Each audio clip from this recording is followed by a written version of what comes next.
Bung Warta Channel. Jos, jos, jos, jos.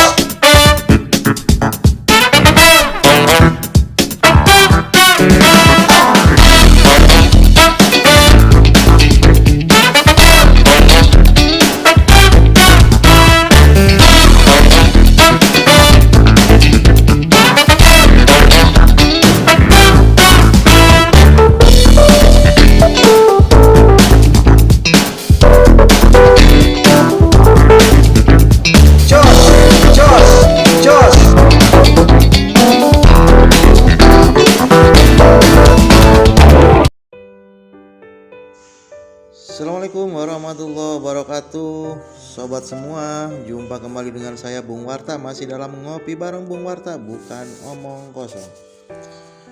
Sobat, kali ini Bung Warta mau review dan ngajak sobat-sobat semua menyusuri bekas jalur kereta api Rangkas Bitung Labuan. Secara fisik, jalur kereta api di bagian barat Pulau Jawa itu sudah tidak beroperasi. Bahkan banyak dari bagian-bagian jalur itu hilang dan beralih fungsi. Padahal jalur kereta api ini menjadi sejarah. Bagaimana dominasi transportasi kereta api di wilayah Banten pada masa lalu.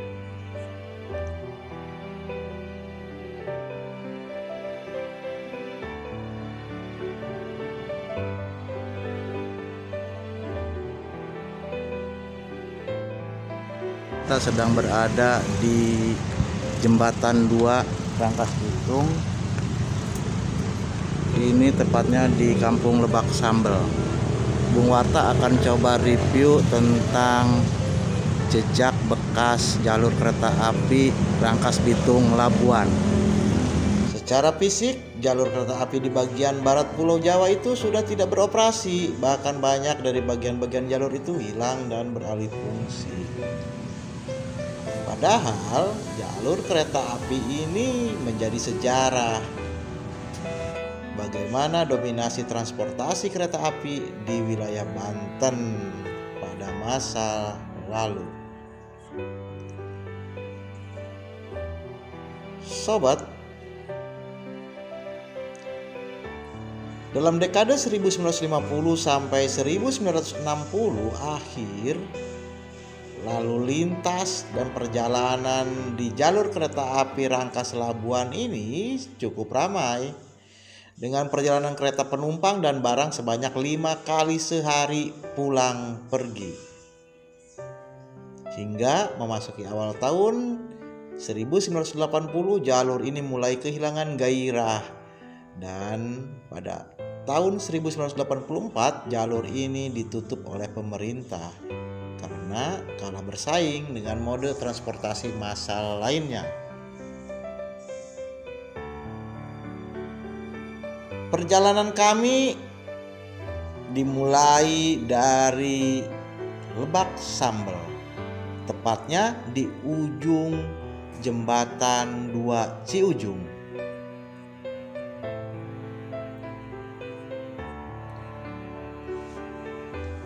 Dulu di tempat percabangan ini ada pos wesel yang bertugas mengatur rel percabangan.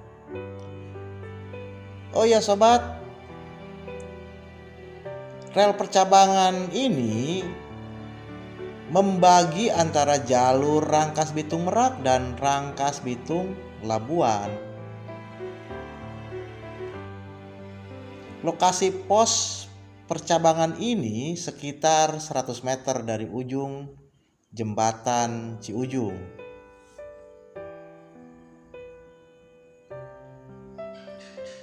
Perjalanan Bung Warta bersama Garda dan Arya dimulai. Sepeda motor kami menyusuri bekas jalur kereta yang sudah sama sekali tak ada sepotong pun besi rel kereta yang kami temui.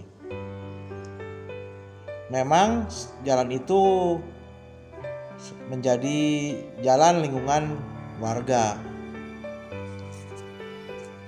Masih nampak batu-batu kerikil yang biasanya dipakai untuk urugan rel kereta api ada di situ, sehingga walaupun tidak diaspal tapi tidak terlalu becek.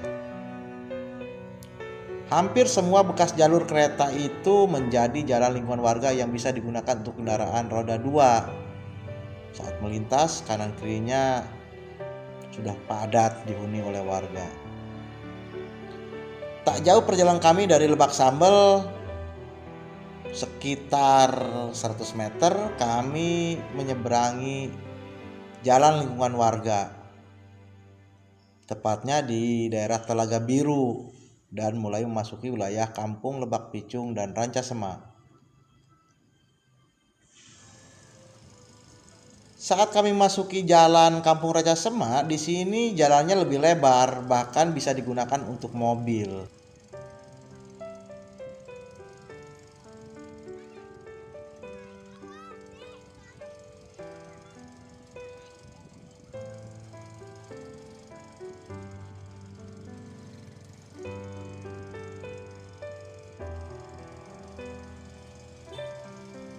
Sobat, dalam dekade 1950 sampai 1960 akhir, lalu lintas dan perjalanan di jalur kereta api Rangkas Labuan ini cukup ramai, dengan perjalanan kereta penumpang dan barang sebanyak 5 kali sehari pulang pergi. Hingga memasuki awal tahun 1980, jalur ini mulai kehilangan gairah, dan pada tahun 1984 jalur ini ditutup oleh pemerintah karena kalah bersaing dengan mode transportasi massal lainnya.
Di Kampung Dalem, Desa Kaduagung Timur, jalur ini kembali menyeberangi jalan besar yang menghubungkan Jalan Ahmad Yani dan perempatan Sumur Buang.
Kami kemudian menghentikan perjalanan tepat di pinggir jalan bypass di Pasir Kaloncing, karena jalur kereta ini kemudian menyeberangi jalan bypass yang cukup padat.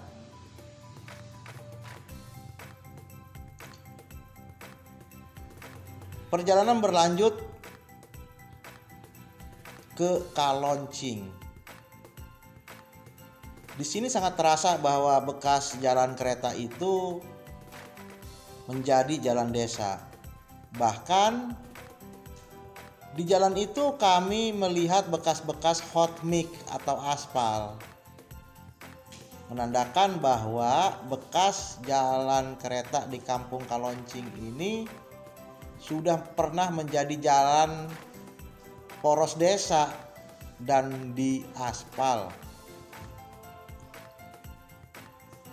Perjalanan kami kemudian berlanjut melewati beberapa jalan becek dan kubangan-kubangan air. Kami kemudian menemukan sebuah jembatan. Ternyata itu adalah jembatan flyover, karena di bawahnya melintas jalan tol Serang Panimbang. Sehingga bekas jalur kereta itu kemudian dibuat jembatan.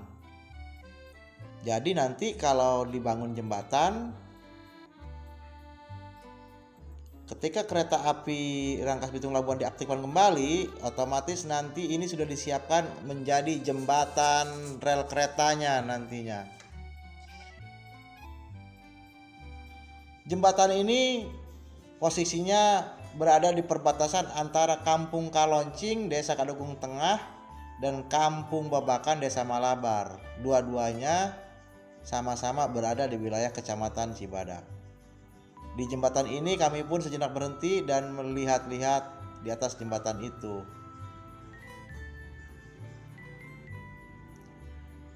Setelah beberapa menit duduk melihat-lihat jembatan dan mobil lalu lalang di jalan tol, kami melanjutkan perjalanan.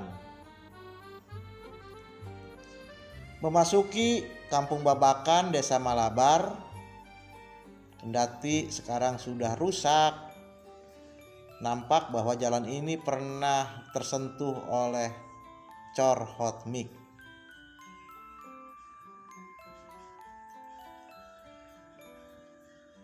Dari Kampung Babakan, kami kemudian memasuki Kampung Curug. Setelah Kampung Curug, kami menjumpai ada kampung yang bernama Kampung Rancawedus. Setelah itu kami menemui kampung yang bernama Sukurtata. Jalan-jalan memang di lintasan ini sudah rusak karena mungkin pemerintah setempat tidak mau membangun jalan ini karena merupakan aset milik PT Kereta Api Indonesia. Di Kampung Rumbut, kami kemudian membelokkan kendaraan menuju ke Jalan Raya Pandeglang Rangkas karena posisinya sudah menjelang maghrib. Sebagai informasi, jalur kereta api Rangkas Bitung Labuan dibangun pada 1906 oleh Staatspoorwegen atau SS, salah satu dari beberapa perusahaan kereta api pada zaman Hindia Belanda. Pada 1945 pengoperasian jalur ini diambil alih oleh Jawatan Kereta Api. Pada 1945 pengoperasian jalur ini diambil alih oleh Jawatan Kereta Api Republik Indonesia DKARI, perusahaan kereta api yang dibentuk oleh pemerintah Republik Indonesia. Kini jalur kereta api yang menghubungkan Labuan, Pandeglang, Rangkas Bitung, Lebak termasuk dalam wilayah aset PT Kereta Api Indonesia Daerah Operasional 1 Jakarta. Dulu tahun 1950 sampai 1960 akhir, lalu lintas kereta api dari Rangkas Bitung ke Labuan cukup ramai dengan perjalanan kereta penumpang sebanyak 5 kali sehari pulang pergi. Mulai sepi jalur ini pada awal tahun 80-an. Jalur ini mulai kehilangan gairah karena warga sudah beralih memilih transportasi massal lainnya seperti mobil dan bis. Pemerintah tengah menyiapkan rencana untuk mengaktifkan kembali jalur kereta Rangkas Bitung Labuan. Rencananya proyek ini akan dibagi menjadi 2 segmen. Segmen yang pertama Rangkas Bitung Pandeglang memiliki panjang 18,7 km dan segmen kedua Pandeglang Labuan sepanjang 37,7 km. Itu guys, review dan jalan-jalan kita menyusuri jejak jalan kereta api Rangkas Bitung Labuan. Semoga bisa bermanfaat, menambah wawasan kita semua. Kalau ada komen-komen dan informasi-informasi tentang jalur kereta api Rangkas Bitung Labuan, bisa diisi di kolom komentar. Saya Bung Warta. Assalamualaikum warahmatullahi wabarakatuh.